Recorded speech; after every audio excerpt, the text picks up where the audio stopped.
Channel অভিজ্ঞতালৈ আপোনালোকক পুনৰ স্বাগতম জনাইছোঁ। এতিয়া উৎসৱৰ বতৰ। মই আশা কৰোঁ আপোনালোকৰ শাৰদীয় দুৰ্গা পূজাৰ লগতে লক্ষ্মী পূজাটো ভালদৰেই পাৰ। এতিয়া দীপাৱলী আহি আছে, গতিকে মই আগতীয়াকৈ আপোনালোকক শুভেচ্ছা জ্ঞাপন কৰিছোঁ আৰু আপোনালোকৰ আগত টেটিনৰ এটা কাম কৰি দিম। মই কৰিবলৈ লোৱা টেটিনৰ টেবুল ক্লথখনৰ কাৰণে এইকেইটা বস্তুৱেই দৰকাৰ হয়। অৱশ্যে গুলিৰ ৰং আপুনি বেলেগ বেলেগ ল'ব পাৰে। এংকৰৰ গুলি ল'ব লাগিব আৰু এনেকুৱা এটা চাটুলৰ দৰকাৰ হয়। এইটোৱে আটাইতকৈ দৰকাৰী বস্তু। এতিয়া মই আপোনাক কেনেকৈ সূতা ভৰাই মই তাক দেখুৱাম। মই ৰঙা দি পেলাই প্ৰথম আৰম্ভ কৰিব খুজিছোঁ, সেইকাৰণে মই ৰঙা সূতা অলপ ভৰাইও থৈছোঁ টেটিনটোত। আপুনি চাব কেনেকৈ কৰিম। ইয়াত দুখন মুখ থাকে, এইফালে এখন খোলা মুখ, আকৌ এইফালে এখন খোলা মুখ। এতিয়া মই এইটোৰ ভিতৰত এই ববিনৰ নিচিনাকৈ এইটোৰ ভিতৰত মই এনেকৈ সূতাখিনি ভৰাই গ'লোঁ, কাৰণ ইয়াৰ লগত মোক গুলিটোৰো দৰকাৰ হ'ব। সমানে যেনেকৈ টেটিনৰ এইটো দৰকাৰ হয়, তেনেকৈ এনেকুৱা গুলিটোৰো দৰকাৰ হ'ব। সেইকাৰণে মই অলপ সূতা ইয়াত এতিয়া প্ৰথমতে ভৰাই লৈ এতিয়া মই আৰম্ভ কৰিম। প্ৰথমতে এনেকৈ হাতখনেৰে ধৰি ল'ব লাগিব। এনেকৈ ধৰি ল'ব সূতাডাল, ধৰি লৈ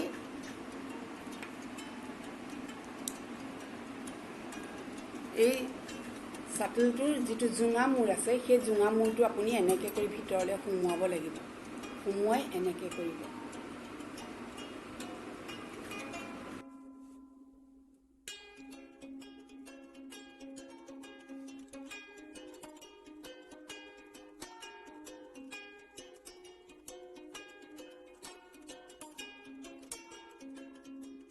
চাওক, এতিয়া মই এইটো টানি দিম।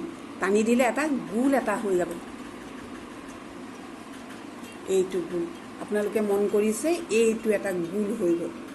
আপোনালোকে মই এনেকুৱাকৈ 5টা কৰি দিছোঁ, যাতে মই এইফালে অহা গোলকেইটাৰ লগত এইফালে জইন কৰিব পাৰোঁ, এইফালেও জইন কৰিব পাৰোঁ, এইফালেও জইন কৰিব পাৰোঁ। সেইটো সুবিধা অনুসৰি মই 5টা এনেকুৱাকৈ পিকো কৰি ল'লোঁ।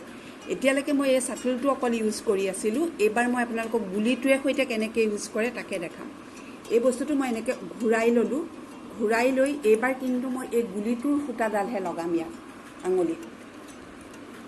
এই কেৰাঙুলিটোত মই এনেকৈ দিলোঁ, দি পেলাই এই চাটুলটো দি আগৰ ডিজাইনতে কৰি যাম। এবাৰ ওপৰেদি, এবাৰ তলেদি, এনেকৈ আকৌ এনেকৈ মই 4যোৰ কৰি কৰি এটা এটা গেপ ৰাখি ৰাখি কৰি যাম।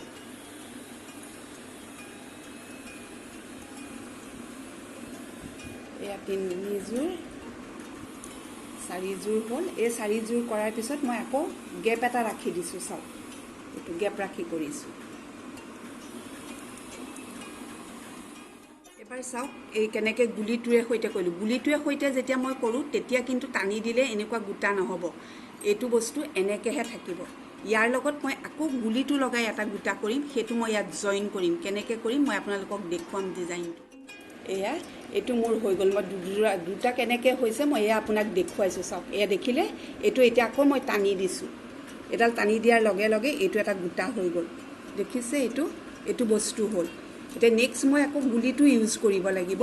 এনেকৈ কৰি আপুনি দীঘলকৈ যদি কৰি যায়, আপুনি চাদৰৰ পাৰি কৰিব পাৰিব, ৰুমালৰ পাৰি কৰিব পাৰিব। কিন্তু টেবুল ক্লথ কৰিবলৈ হ'লে, যদি গোল টেবুল ক্লথ কৰে, তেতিয়াহ'লে মই কণ্টিনিউ এনেকৈ গোলকেইটা জইন কৰি গোল এটা কৰিব লাগিব। তেতিয়াহে গোল গোলকৈ যাব। যদি আপুনি 4চুকীয়াকৈ টেবুল ক্লথ কৰিব খোজে, এনেকৈ দীঘলকৈ কৰি প্ৰতিটো পিকৰ লগত আকৌ জইন কৰি গ'লে এনেকৈ 4চুকীয়াকৈ হৈ যাব।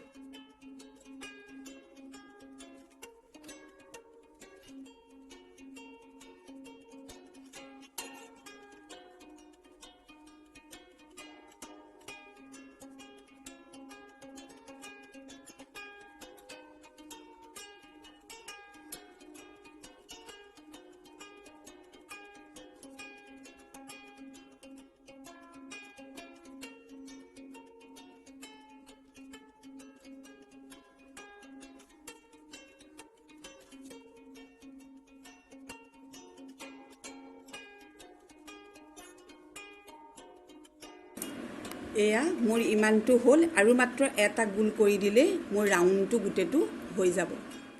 এয়া মোৰ প্ৰথম ৰাউণ্ডটো হৈ গ'ল। এনেকৈ মই ইয়াৰ কাষে কাষে প্ৰায় 4 আঙুলমান ৰঙাটোৰে কৰিম, তাৰপিছত গল্ডেন কালাৰ এটা ইউজ কৰিম।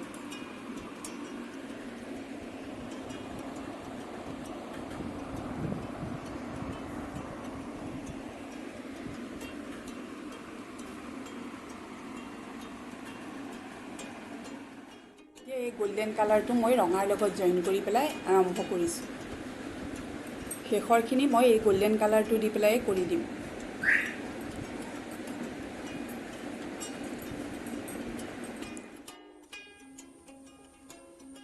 এয়া গোটেই গোল্ডেনটো কাষে কাষে হৈছেগৈ, মাত্ৰ আৰু এটা ফুল কৰিলে এই প্ৰথম ৰাউণ্ডটো শেষ হ'ব। এইটো কৰাৰ পিছতে মই ছেকেণ্ড ৰাউণ্ডটো আৰম্ভ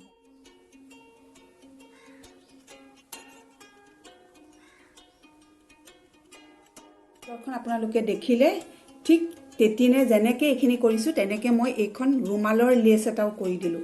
এইখনত আপুনি এনেকৈ কৰিব পাৰে, বিভিন্ন ধৰণে এনেকৈ লেচ লগাব পাৰে। মন কৰিলে আপুনি চাদৰৰ পাৰিও বনাব পাৰিব।